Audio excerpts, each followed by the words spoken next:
अस्सलाम वालेकुम। I am सुल्तान अली। आज की इस वीडियो में हम सीखेंगे कि पैरालेलोग्राम क्या है, ट्रापेजियम किस शेप को कहते हैं, ट्राइंगल क्या होता है और इन तीनों शेप्स का एरिया हम किस तरीके से फाइंड आउट कर सकते हैं। तो आगाज करते हैं सबसे पहले पैरालेलोग्राम से। पैरालेलोग्राम एक ऐसी शेप को कहते हैं जिसकी चार साइड्स होती हैं।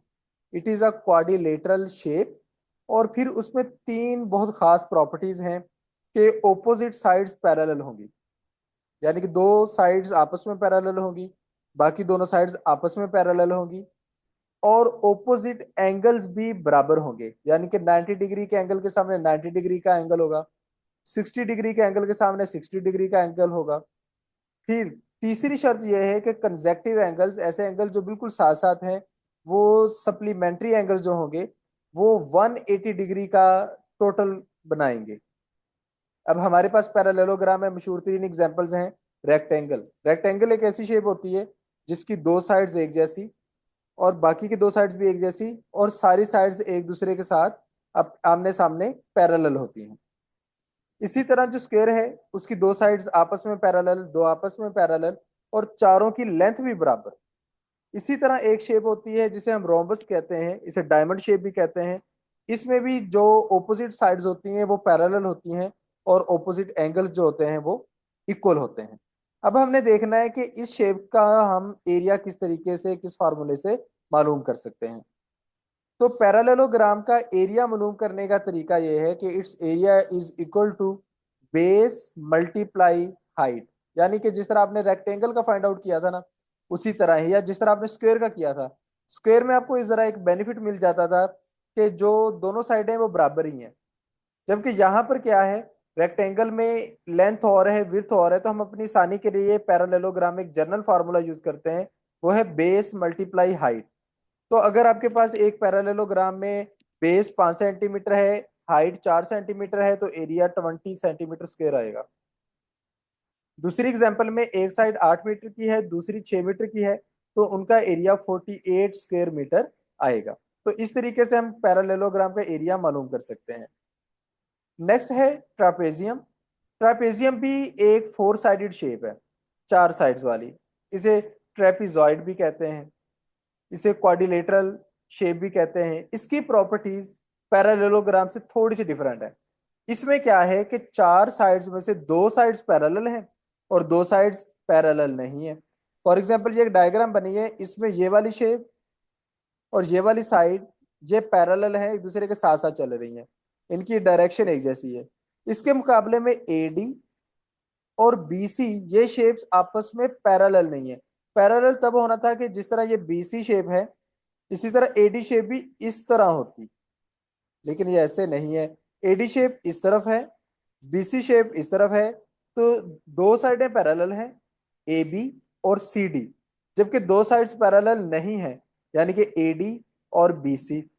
तो अब हमने इसका एरिया मालूम करना है। इसका एरिया मालूम करने के लिए एक तो हमें पैरेलल साइड्स की जो लेंथ है दोनों साइडों की, वो हमने जमा करनी होती है।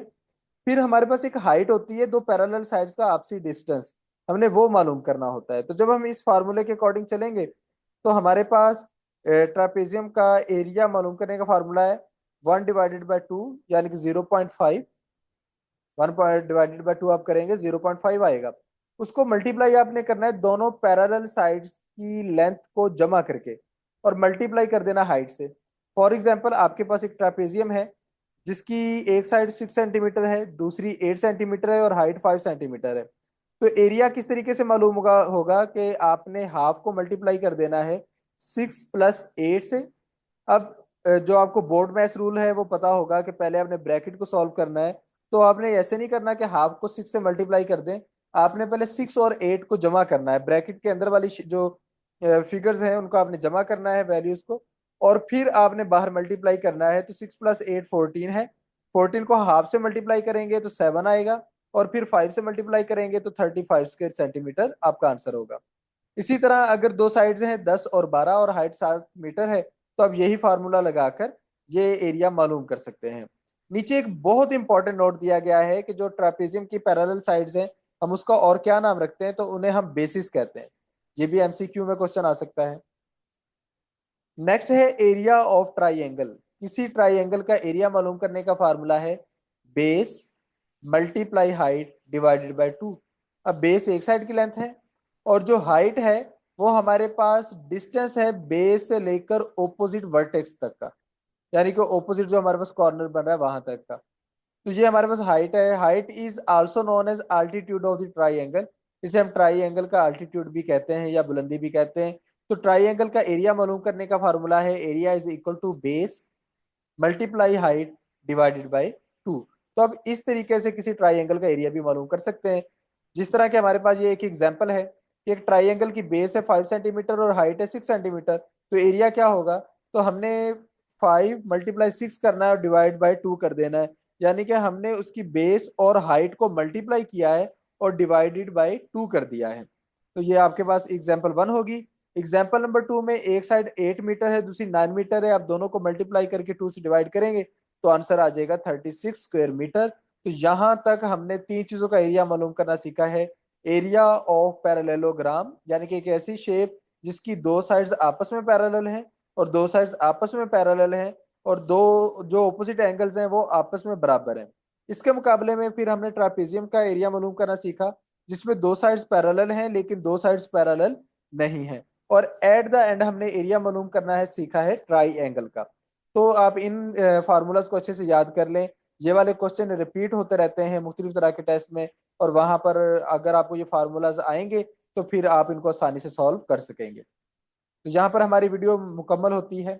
हमारी मजीद वीडियो से जुड़े रहने के लिए, कॉन्टेक्ट में हमसे रहने के लिए हमारे यूट्यूब चैनल को सब्सक्राइब करें और मजीद वीडियोस का इंतजार करें। लगातार हमारी वीडियोस मुख्तलिफ टॉपिक्स पर और जॉब्स पर आती रहती हैं। आप जॉब से भी अपडेट रहेंगे और आप लगातार सीखते भी रहेंगे।